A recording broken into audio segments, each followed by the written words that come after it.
This latest horror series, created in collaboration between Netflix and the master of fantasy Guillermo del Toro, has finally arrived. The series consists of 8 fantastical stories, each offering a unique sensory experience for the audience. The story begins with an elderly man living alone, cutting meat. When a sinister animal skull accidentally falls to the floor, the old man bends down to pick it up, but he has a heart attack, and the meat and guts spill out onto the floor. The old man dies just like that. 6 months later, this man Nick is driving to a warehouse where an auction is being held to sell off these unclaimed warehouses. The first warehouse to be auctioned off today is number 36, where the old man died suddenly. The bidding quickly begins. After a few rounds of bidding, Nick won the warehouse for $400. Nick came here because he knows Eddie, the man in charge of the auction. The two of them are in cahoots to get money from the warehouse auction. Eddie tells him that the previous owner of Unit 36 was very peculiar. Every day, the old man would carry a bag into the warehouse, and before opening the door, he would hop around as if performing some kind of ritual. But Nick doesn't think much of it and takes the keys to start treasure hunting.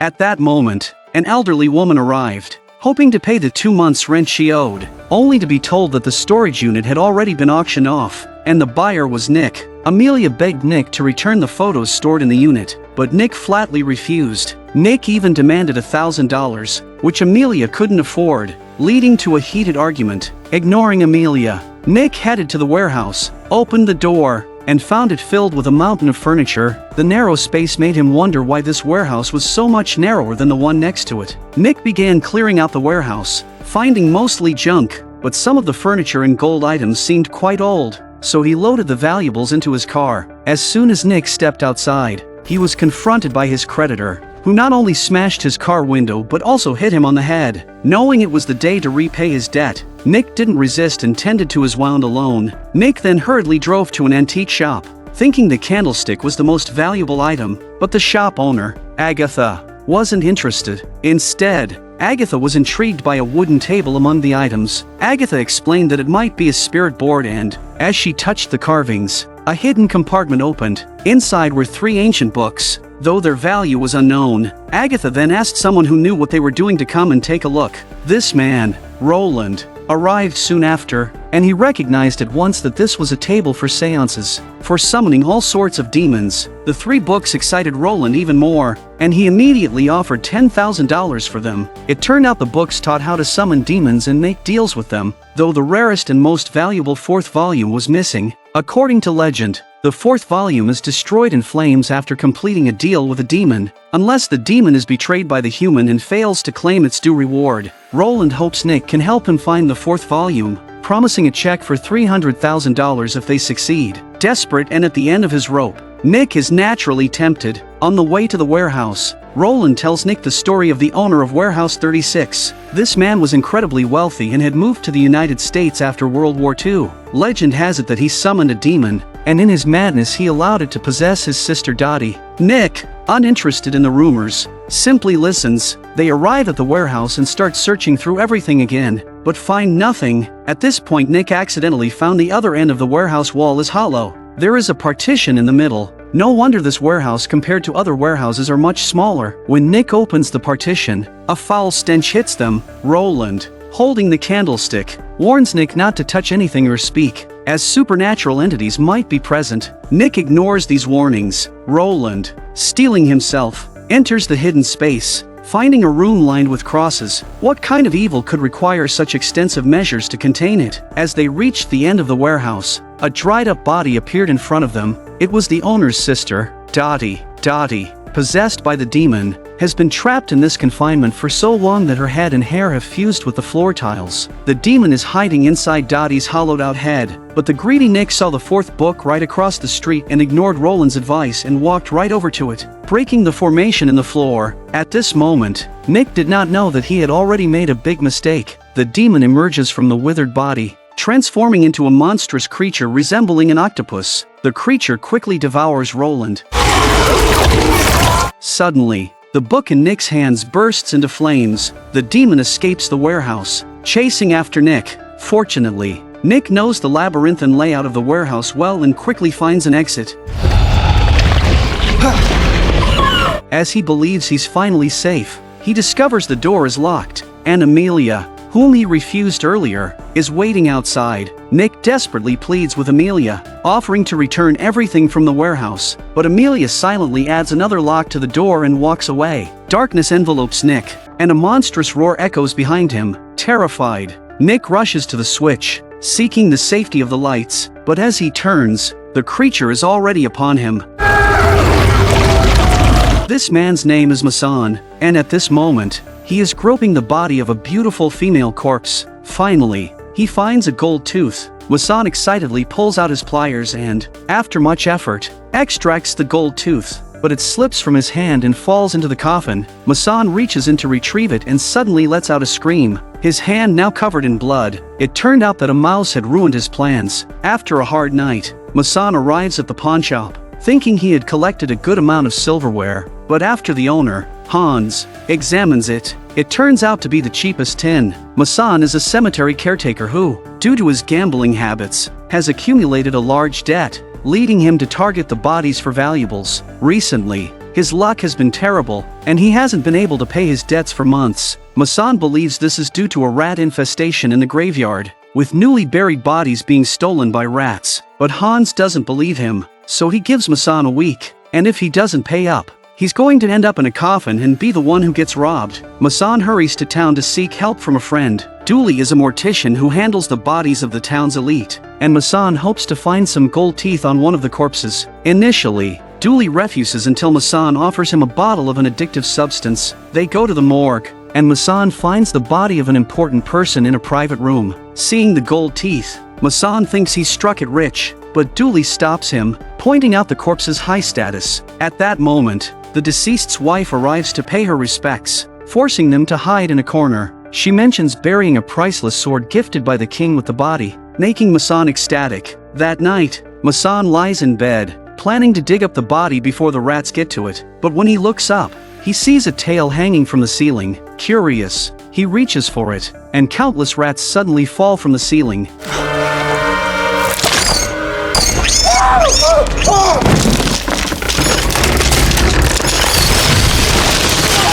Masan struggles desperately but realizes it's just a nightmare. The vivid dream leaves him shaken. The next day, the funeral proceeds as planned, with Masan watching closely. As soon as the body is buried, he starts digging. After much effort, he reaches the coffin only to hear the sound of rats. Realizing something is wrong, Masan quickly pries open the coffin to find it empty. Hearing the rats again, he turns to see the body being dragged into a hole by the rats. Desperate to avoid the consequences of his unpaid debts, Masan, despite his claustrophobia, removes his clothes and crawls into the hole. The tunnel is eerie, with rats scurrying past him. The underground passage is a tangled maze. Masan was so focused on the corpse in front of him that he didn't notice the tree root that scratched his eye. In anger, he yanked the root, causing a collapse that buried him under soil and rubble. When he came to, the corpse was nowhere to be seen. Masan forced himself to stay calm and decided to return and find another way to deal with the rats. As he struggled to turn around in the tunnel, he noticed a swarm of rats rushing toward him. Seeing that he was about to be overwhelmed,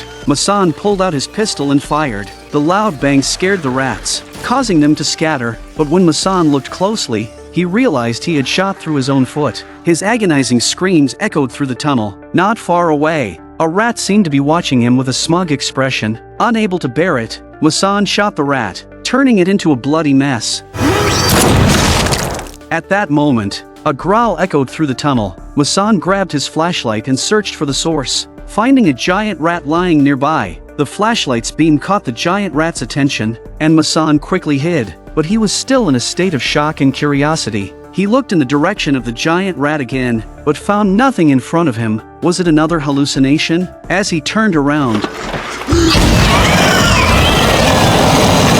the giant rat was sniffing his face. Masan dared not move, carefully reaching for his gun and waiting for the right moment to shoot, but the rat did not fall. Instead, it scratched Masan's arm. Masan fled toward the exit, but his speed in the tunnel was no match for the rats. In his panic, Masan took a wrong turn and fell into an underground cavern.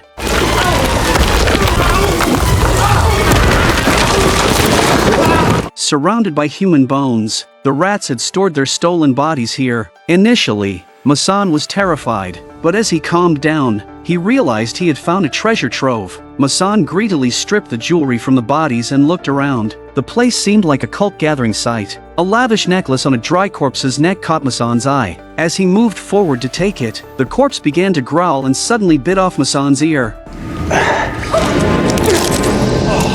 Gotcha.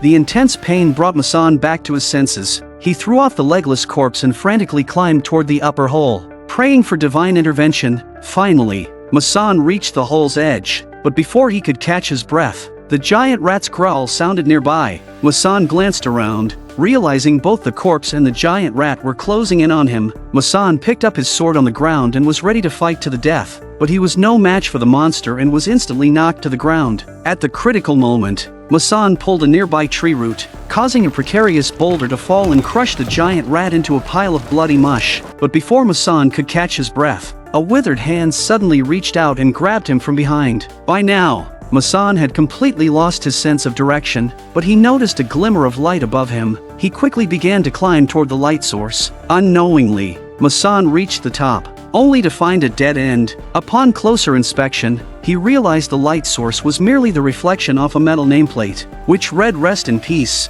It was a coffin. Masan was utterly devastated. Even worse, the rats behind him were swarming like a tidal wave, gnawing at his body. A pitiful scream echoed in the darkness. Before long, the coffin was opened again, revealing a face twisted in extreme terror. Hans's prophecy had come true. Masan had gone from being a grave robber to becoming one of the robbed. This episode is another thrilling and suspenseful standalone story. The workday began in the dark mine, but when the workers reached the bottom, a colleague named Joe suddenly appeared above them. Before anyone could react, a mysterious, glowing orb appeared, and with a loud boom, all the miners were buried there. Carl, a forensic pathologist, was responsible for examining the bodies from this mining accident. He needed to determine the cause of death to decide if it was an accident or murder. If they were murdered during work, it wouldn't count as a work injury, saving the capitalists a lot of money. Carl lamented the cold-blooded ruthlessness of these capitalists. Sheriff Nate told Carl that the town seemed cursed lately,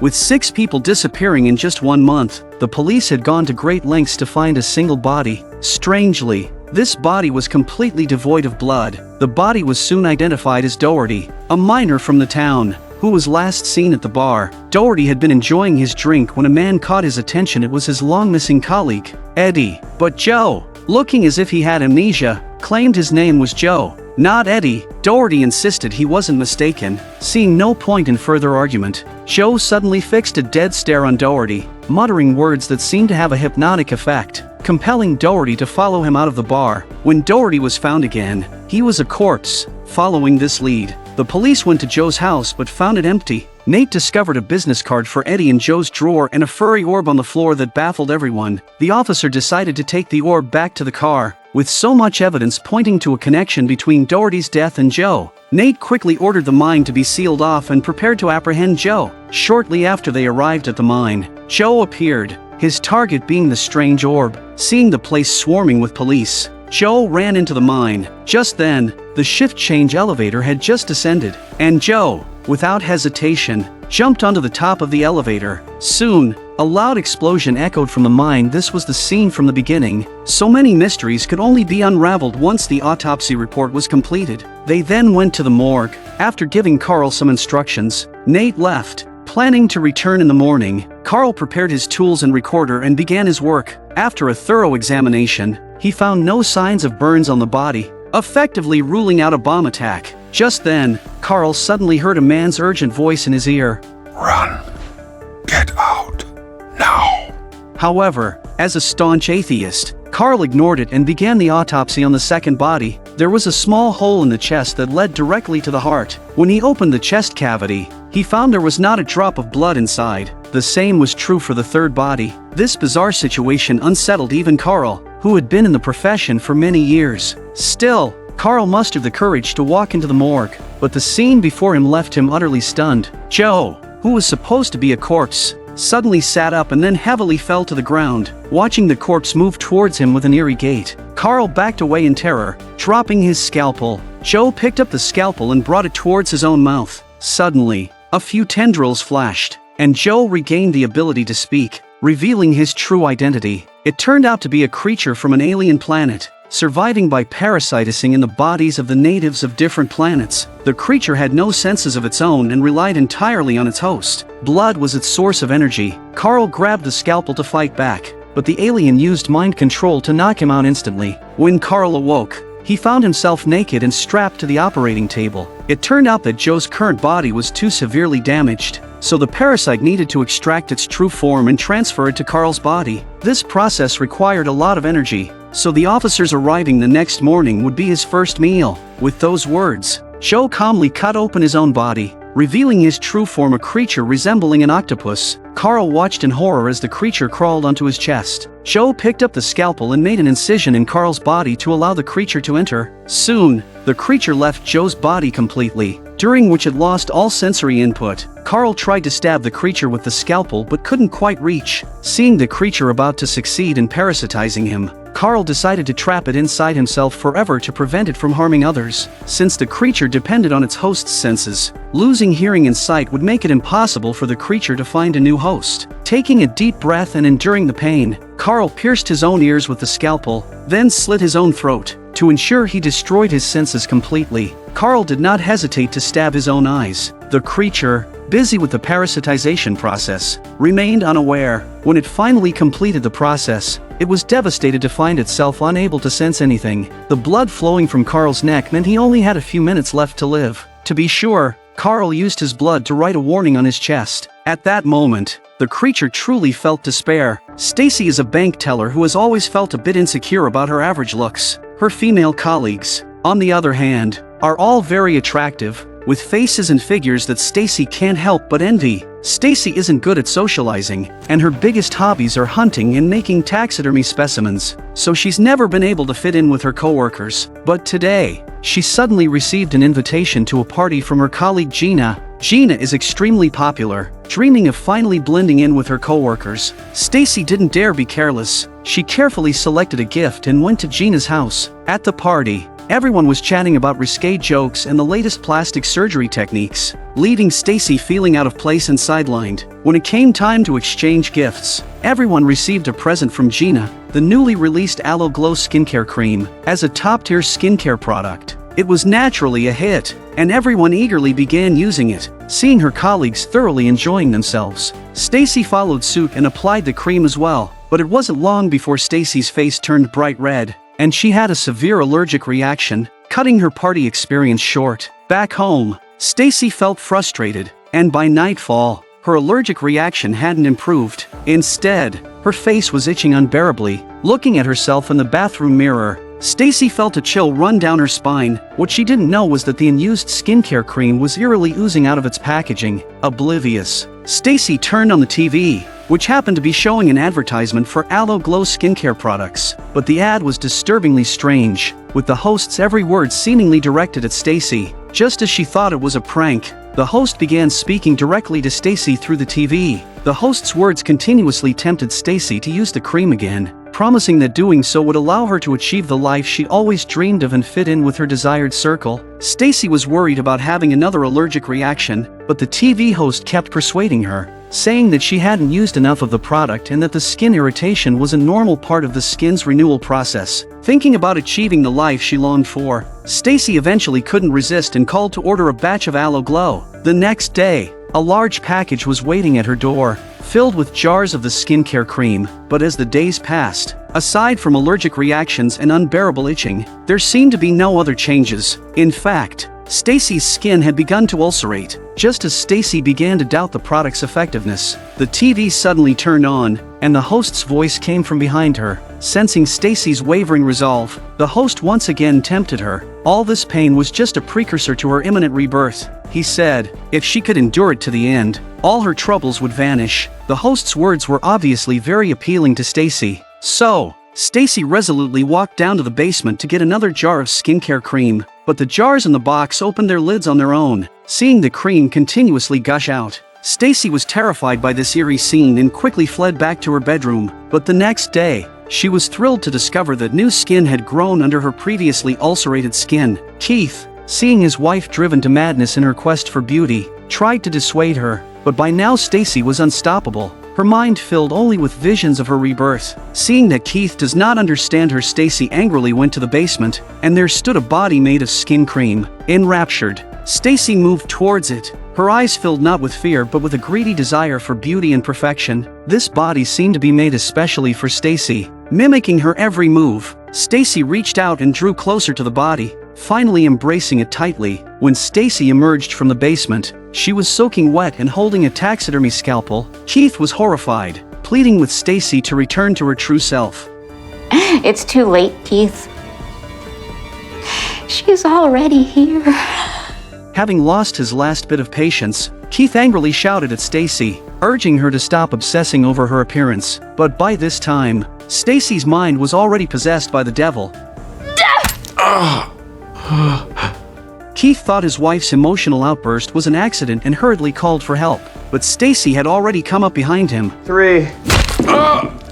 Now, nothing could stop Stacy's determination to become beautiful. After all this, Stacy was satisfied and went to the bathroom to prepare for her new life. She undressed and slowly immersed herself in a bathtub filled with the skincare cream. As she felt the transformation in her body, she couldn't help but laugh maniacally, eventually submerging her entire face in the cream. No one knows how much time passed before Stacy crawled out of the bathtub. Peeling off the sticky cream, her skin had indeed become delicate and smooth. Like a newborn's, Stacy excitedly went to share the good news with her husband, only to realize that Keith was already dead, but she remained calm, dragging his body into the basement. After completing everything, Stacy meticulously dressed herself up and walked confidently into the bank. Her colleagues cast admiring glances at her, greatly satisfying Stacy's vanity. She had finally integrated into her colleagues' circle as she had always wished, and the price for all of this was the Keith who now sat on the sofa. Having been made into a taxidermy specimen, a new transfer student named Richard joined the art class. He seemed to have an extraordinary imagination.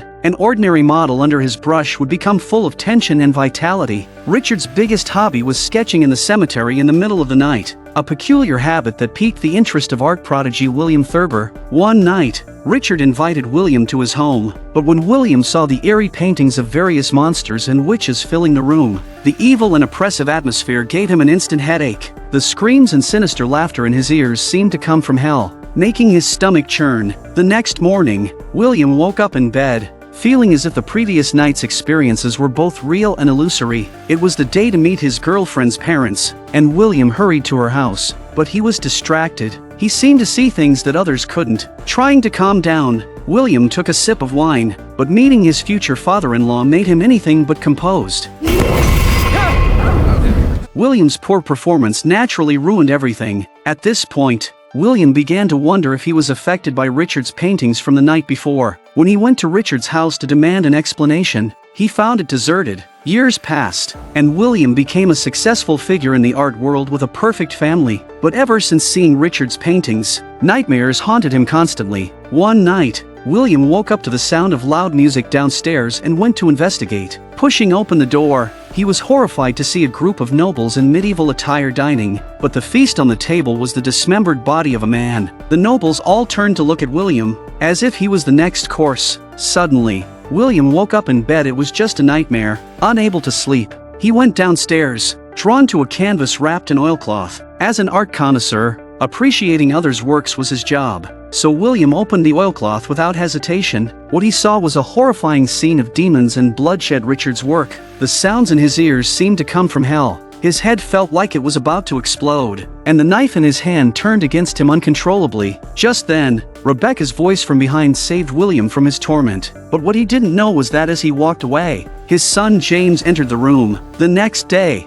still shaken, William went to the Artist Association where his colleague Joe excitedly introduced a painter he planned to host an exhibition for. It was none other than Richard, whom William hadn't seen in years. William knew Richard's paintings had a terrifying power that could plunge countless people into nightmares if exhibited. When William returned home from work, he found Richard there uninvited. Out of politeness, he entertained him. Before leaving, Richard invited William to visit his home again to view some new works. This was naturally rejected by William, but Richard handed over his business card and said intriguingly that James was very much like himself when he was a child before he turned to leave. In the night, a scream came from James's room. The thing William feared most had happened. Seeing his family harmed, An enraged William grabbed his gun and headed to Richard's house, but they met at the cemetery, where William sternly warned Richard to stay away from his family. Richard responded that if William would come see his work, he would not only cancel the exhibition but also disappear from William's life forever. They went to Richard's house. At the door, Richard went in first, asking William to wait outside for a moment. Inside, William heard arguing, indicating there was more than one person. William pushed the door open and followed the stairs to a basement filled with eerie paintings of various monsters. Richard was nowhere to be found. Seeing a gasoline canister nearby and determined to prevent these paintings from causing any more harm, William didn't hesitate for a moment. He grabbed the gasoline and poured it over the paintings. Just then, Richard emerged but did not stop William. William angrily accused Richard of creating these mind-corrupting paintings that nearly drove him insane. Richard, however, claimed the madness lay with those who ignored the monsters right in front of them. He then walked over to a box and started searching, thinking Richard was reaching for a weapon. William shot him. Only then did William see that Richard had merely been holding a box. Richard used his last ounce of strength to tell William that the monsters in the albums were not imaginary, but had been seen by the eyes of his family for generations. These monsters really existed,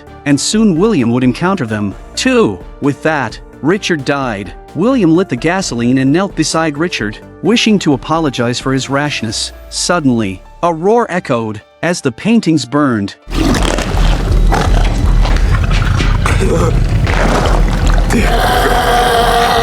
The monsters within them screamed. One creature grabbed Richard's body and dragged it into a well. William fled the basement. Life soon returned to normal, and Joe's art exhibition proceeded as planned. William and his family were invited for an early viewing. William was shocked to find the gallery filled with Richard's paintings. At that moment, Joe was muttering to a painting, seemingly lost in his own world. When Joe finally turned around, he revealed a terrifying visage. Sensing danger, William rushed to his wife and child. They were staring entranced at a painting. William quickly took it down and instructed the staff to destroy all the paintings. After handling everything, William returned home and watched Rebecca busy in the kitchen. He felt guilty for the distress his hallucinations had caused his family over the years. William confessed that he had been influenced by Richard's work, but assured her it was all over and he would focus on his family. But when Rebecca turned around, she had become the witch from Richard's paintings. William suddenly realized he hadn't seen James since coming home. A sense of dread filled him as he looked at the sizzling oven. Rebecca's gaze confirmed his worst fears. William, trembling, opened the oven. Walter had a twin sister named Epperly, but Epperly had been tormented by nightmares since she was a child. Today, she was muttering something under her breath, as if some invisible force was trying to take her away. After saying this, Epperly suddenly stopped breathing. Thunder and lightning flashed outside the window, and in the next second, Epperly's ghost appeared in front of Walter. As they stood there, both bewildered, Epperly was suddenly yanked backward, a mysterious force dragging her into another world.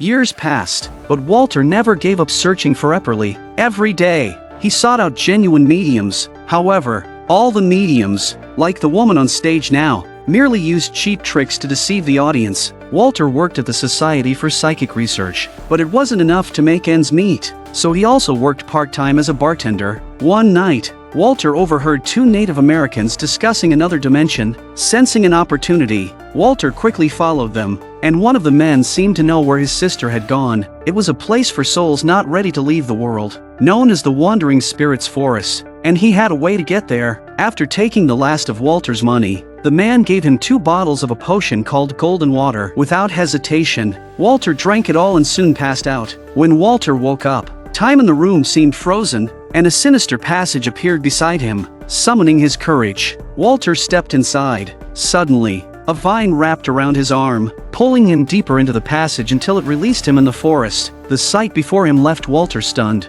Withered trees and wandering spirits were everywhere. Terrified by the eerie scene, Walter wasted no time, calling out his sister's name as he ran deeper into the forest. A woman painting a picture caught his attention. Walter clearly remembered seeing her in the real world just a few days ago. Why is she here? And she's painting a witch's mansion. But Walter didn't dwell on it. At that moment, a familiar figure came into view. It was his long-lost sister. The two were overjoyed to be reunited. From Epperly, Walter learned that her fear of death had brought her to this place years ago. As they shared their stories, the vine reappeared, quickly pulling Walter back to the real world. When Walter was leaving, he pulled off a piece of Epperly's sleeve, which now appeared in his hand, and it seemed that he had found a way to bring back his sister. Back at home, Walter remembered the witch's mansion in the woman's painting. He searched through ancient texts and, to his astonishment, found a clue. It turned out that the haunted house in the painting belonged to a woman named Keziah Mason 200 years ago. According to legend, she created a potion that could travel to other dimensions, but Keziah was hanged during the witch extermination campaign. The haunted house wasn't far away, so Walter quickly packed his things and went there overnight. The house was already in ruins, with vines covering the walls. That night, Walter was awakened by a strange sound. The voice in his head told him he needed to find a key to rescue Epperly from the other dimension. A drop of thick liquid fell from above, and Walter, horrified, tried to get up but found himself pinned down, unable to move, as if something heavy was pressing on him. Then, an even more terrifying scene appeared. A pitch-black creature emerged from the shadows, slowly approaching and staring intently at Walter. A rat with a human face also appeared nearby. Seeing the photo of the siblings on the bedside table, the two creatures excitedly declared they were about to regain their freedom. Walter was scared out of his wits, but when he woke up the next day, it seemed as if the previous night had just been a dream. Walter walked to the window, picked up a fallen brick, and placed it back on the wall. Seeing two little figures on the wall, Walter suddenly understood that the key mentioned by the creature was the twins. Only twins could bring someone back from the wandering spirits forest. Walter lay down on the bed and quickly drank the last bottle of the potion. When he returned to the forest, his sister urged him to leave quickly. It turned out that something had followed him through the passage, and the creature not far away was the same as in his dream the night before. They ran desperately toward the passage, but Walter tripped over the rat with a human face. The creature behind grabbed Walter and kissed him. At the critical moment, Epperly turned back and pulled Walter away from the creature. The siblings, having narrowly escaped death, ran for their lives toward the exit. Finally, Walter awoke from his bed, and lying next to him was his long-missed sister. But when Walter tried to touch his sister, his hand went right through her. Only Epperly's soul had returned. At that moment, a rustling sound came from a nearby mouse hole. Terrified, they turned and ran, accidentally stumbling into another tenant's apartment in the house. Walter was shocked to find that the woman before him was the same one he had seen painting in the wandering spirits forest. The truth was finally beginning to surface. It turned out that the one chasing them in the wandering spirits forest was Keziah from the book. Keziah, having suffered greatly in life and unwilling to die, was trapped in the wandering spirits forest. The painting in front of him, by Mariana, had the ability to predict the future. Keziah exploited this ability of Mariana's, forcing her to make prophecies. She knew Walter would come to the forest to find his sister and cast a spell to bind her soul with Epperly's. Walter and his sister, though twins, were destined to counteract each other. To restore the deceased's body, the living one had to die. Keziah had followed them through the passage and escaped. In the forest, Keziah's kiss was actually a curse, dooming Walter to die the following morning. Mariana's painting also predicted Walter's death and Keziah's return to life. Suddenly, Epperly disappeared, and Mariana, in a panic, took Walter to a nearby church for sanctuary. But even a sacred place like the church couldn't stop a powerful witch like Keziah. Soon, the church doors were flung open, and Keziah screamed that she would take Walter's life. The nun's cross was powerless, and Walter was taken back to Keziah's room. She picked up her staff, ready to end Walter's life. At the critical moment, Epperly suddenly appeared. She grabbed Keziah's staff and thrust it into Keziah's head. With a heart-wrenching scream, Keziah turned to ashes, and the crisis was finally averted. Walter still wanted to sacrifice himself to bring Epperly back to the living world, but after all she had been through, Epperly was no longer afraid of death. Saying her farewells, Epperly bathed in holy light and gradually turned to dust. The next morning, the cursed Walter did not die. Mariana was puzzled because her predictions had never been wrong. But then, Walter felt a strange sound from within his body, as if something was trying to break out. The rat with the human face crawled out of Walter's chest. At that moment, the church bells rang in the distance. Walter had not escaped the prophecy. In the story's end, the rat with the human face crawled back into Walter's chest, ready to start its new life using his body. 4 people, each from different backgrounds, received an invitation from the wealthy Lionel to attend an appreciation event at his home. They were astrophysicist Charlotte Sia, best-selling author Guy, musician Randall, and psychic Targ. They soon gathered in Lionel's living room.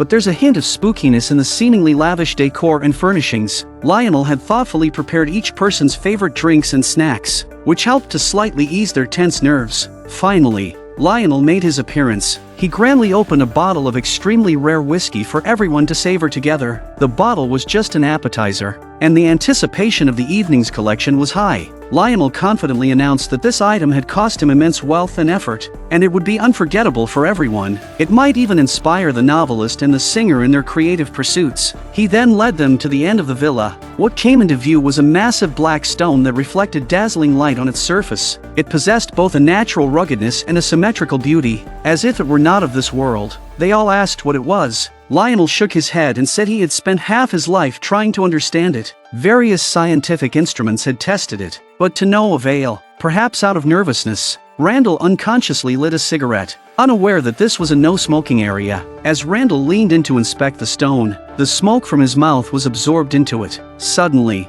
the stone began to change, emitting a piercing scream that tormented everyone like a death chant. The stone's surface then started to crack, with golden light spilling from the fissures. Once the stone completely shattered, a monster emerged from the fragments.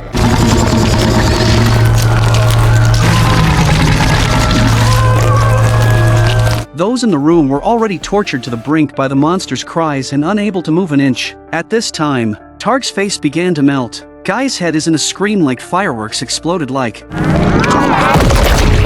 This explosion jolted Randall and Charlotte Xia awake. They desperately tried to escape. Meanwhile, Lionel's private doctor, Zara, seemed to be drawn to the monster, walking toward it as if admiring a piece of art. When Zara placed her arm on the monster's head, her entire face began to melt rapidly, and she soon dissolved into a puddle of blood with a scream. Having absorbed enough nutrients, the monster started to melt, flowing off the platform and engulfing Lionel entirely. By the time the security guards arrived, the monster had taken shape using Lionel's body, and his consciousness seemed to still linger. The guard did not hesitate to fire bullets at the monster, but the bullets did not hurt it. A golden lightning bolt shot out from the monster's horn, quickly burning the guard into a pile of charcoal. Randall and Charlotte Xia, who have escaped, are speeding down the highway in their regal sports car. Suddenly, the voices in their heads vanished, and the car came to a halt. Meanwhile, the monster slowly emerged from the sewer, poised to wreak havoc on the world. This is the final episode of Guillermo del Toro's Cabinet of Curiosities, featuring the lead actor from The Walking Dead. The story begins with extreme horror, but it transitions to a heartwarming conclusion, providing a perfect ending to the series. The story begins. Nancy and her husband are scholars devoted to studying birds. They recently rented an old villa in the middle of a lake to observe the behavior of the black-bellied plover. However, the seemingly cozy villa takes on an eerie atmosphere at night. Nancy tosses and turns, unable to sleep. Suddenly, she hears the cry of a baby downstairs. She jumps up, but the sound disappears. She thinks it might be a hallucination from overwork, but as soon as Nancy lies down, she hears another noise from upstairs. Trembling, Nancy goes upstairs to check. The attic door is mysteriously opening and closing, with murmuring sounds coming from inside. Summoning her courage, Nancy enters and finds countless black-bellied plovers roosting in the dilapidated attic. This is the first time humans have observed these birds nesting in a human structure. Excited, Nancy quickly wakes her sleeping husband. They divide the tasks. Edgar takes photos while Nancy records the sounds. The night passes this way. The next day, Nancy plays the recording from the previous night, hearing the familiar sounds of the birds. But suddenly, a boy's voice interrupts, startling Nancy so much that she calls Edgar over. However, after listening to the tape, Edgar finds nothing unusual. He thinks it might be an auditory hallucination from Nancy's lack of sleep. That night, Nancy was still tossing and turning, but there were strange noises in her ears, and it seemed that someone was staring at her. Nancy quickly gets up to investigate. I'm so cold. Who's there?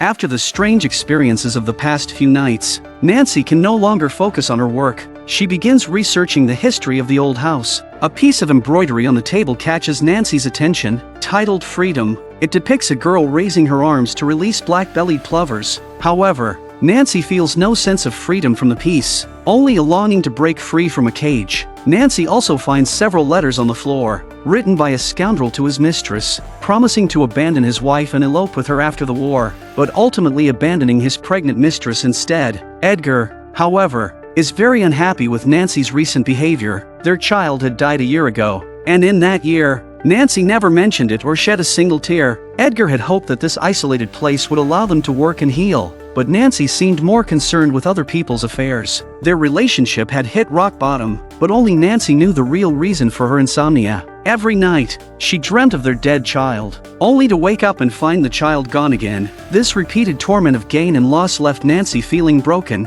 At night, Nancy sat alone, listening to the recording on her headphones. Suddenly, a boy's scream came through the headphones, causing Nancy to rip them off in terror, but the boy's voice didn't stop. Nancy looked toward the sound and saw a soaking wet boy standing not far away. Summoning her courage, Nancy followed him. The boy stopped at a corner. Her breathing quickened, but curiosity got the better of her. When the boy turned around,